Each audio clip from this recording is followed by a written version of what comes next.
नमस्कार। और आज बात करते हैं एच पाइलोरी पॉजिटिव और जीईआरडी के लक्षणों के बारे में।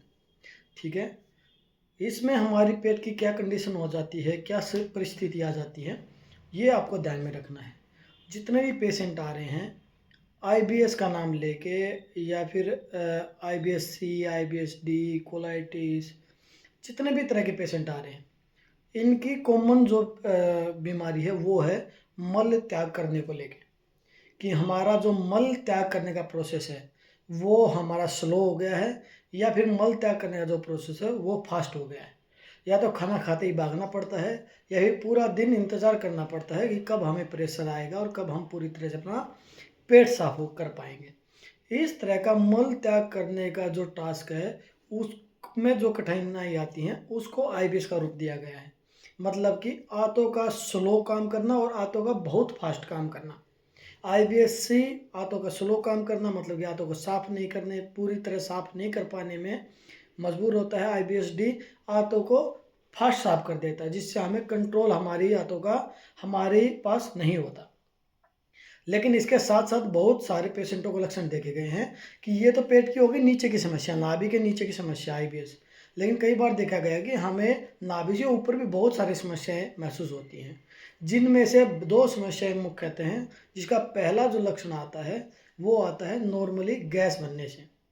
गैस बन के यदि हमारे सीने के ऊपर मतलब सीने से नीचे पेट के ऊपर भरी रहती है या हमें डकारें ऊपर की तरफ आती हैं, तो इसके लिए हम जो गैस के कैप्सूल या एंटासिड या पेंटोपडी, पेंटासिड, इस टाइप की जितने भी दवाइयाँ खाते हैं, या कोई आयुर्वेदिक का चूर्ण ले लिया, या फिर कभी किसी ने धनिया भिगोने को बता दिया, किसी ने मेथी भिगोने को बता दिया, जो भी रसोई के आप फॉर्मूले अप्लाई करते हैं ठीक होने के लिए, उन लोगों के लिए बता रहा हूँ कि जिनको आईबीएस होता है, यदि वो ये सब चीज़ें शॉर्टकट में अप्लाई करेंगे तो उनके सामने एक टास्क आ जाता है जिसको बोलते हैं एच पाइलोरी पॉजिटिव।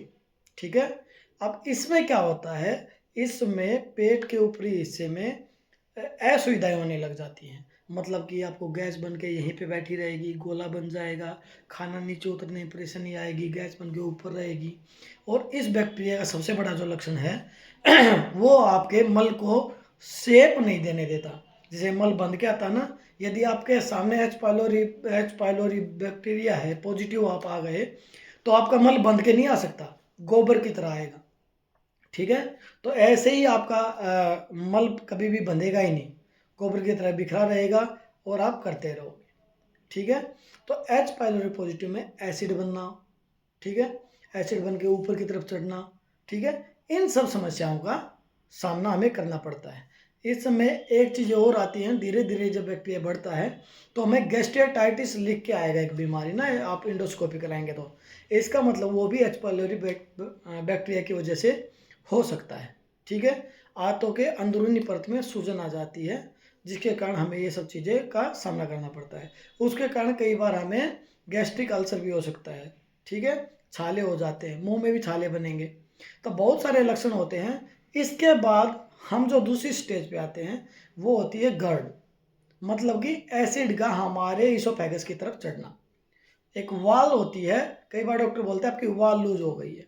अब वाल लूज होने का मतलब क्या है कि जैसे ही हमारा खाना नीचे जलने के लिए जा रहा था तो हमारा ऊपर की तरफ ना आना, खाना अंदर अंदर जल के नीचे की तरफ डिओडिनम की तरफ, छोटी आंत की तरफ चले जाना। लेकिन अब खाना क्या है, जब वो खाना जलेगा तो वाल लूज होने के कारण वो खाना ऊपर की तरफ जलता हुआ महसूस होगा। जब तक वो डाइजेस्ट नहीं होगा आपको जलन रहेगी, बर्निंग रहेगी, और वो जलने इतनी बढ़ जाती है डे बाय डे कि आपके ऐसा लगना महसूस हो जाता है कि मेरे को हार्ट अटैक आने वाला है, हार्ट की फीलिंग आने वाली है, सोने में दिक्कत आ जाती है।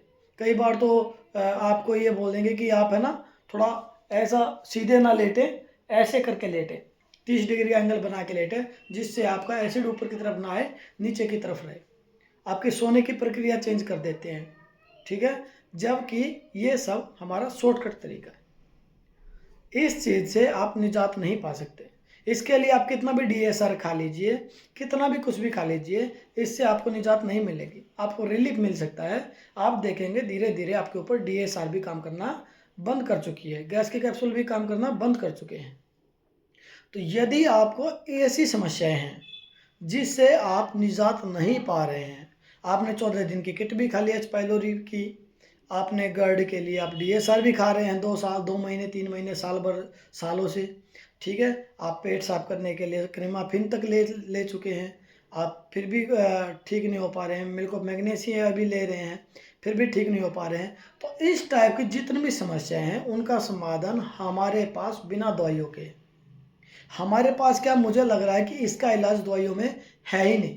काफ़ी हद तक जो दवाइयाँ हैं वो डॉक्टर यही बोलते हैं लास्ट में जाके, आपके सारे टेस्ट करा के, आपका 50-60 हज़ार लाख रुपया खर्च करा के आपको यही बोला जाता है कि आपको दिमाग के रूप से परेशान है, आप स्ट्रेस कम लिया करें, आप ज़्यादा ना सोचा करें, और इसके बाद आपको अपने हाल पे छोड़ दिया जाता है। आपको गैस के कैप्सूल चला दिए जाते हैं, आपको प्रोबायोटिक चला दी जाती है, उसके बाद आपको अपने हालात पे छोड़ दिया जाता है कि आप गुड बैक्टीरिया जितने बढ़ेंगे आप उतने ही ठीक रहेंगे, बाकी आप स्ट्रेस मत लीजिए। जबकि ये नहीं पता होता कि हमें स्ट्रेस पहले आया ही नहीं था। जब से हमारा पेट खराब हुआ है तब से हमारी ज़िंदगी में स्ट्रेस आया है, तब से हमारी ज़िंदगी में तनाव आया है। उस तनाव के कारण हम सोच सोच के हमें यहाँ तक विचार आ जाते हैं कहीं मेरे को कैंसर ना हो जाए। फिर डॉक्टर कभी HIV का टेस्ट कराते हैं, कभी एड्स TB का टेस्ट कराते हैं, कई बार तो बायोप्सी करा लेते हैं, कैंसर के लिए भी वो टेस्ट करा लेते हैं। उसके बाद क्या बोला जाता है, आपको स्ट्रेस है।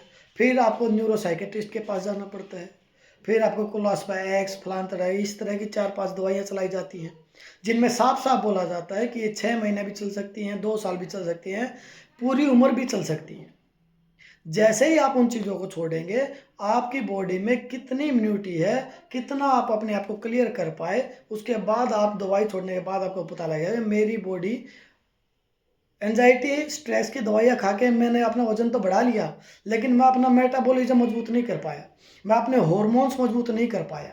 इसलिए हम कहते हैं हमारा जो प्रोग्राम है वो आप यदि एंजाइटी में न्यूरोसाइकियाट्रिस्ट की दवाइयों के साथ भी चालू करेंगे तो भी हमारा प्रॉपर काम करेगा। क्यों करेगा?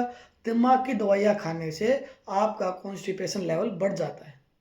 जिनको IBS-C है वो देख रहे हैं कि मैं जितने भी आप न्यूरोसाइकियाट्रिस्ट की दवाइयाँ खा रहे हैं, मेरी कॉन्स्टिपेशन की प्रॉब्लम बढ़ रही है।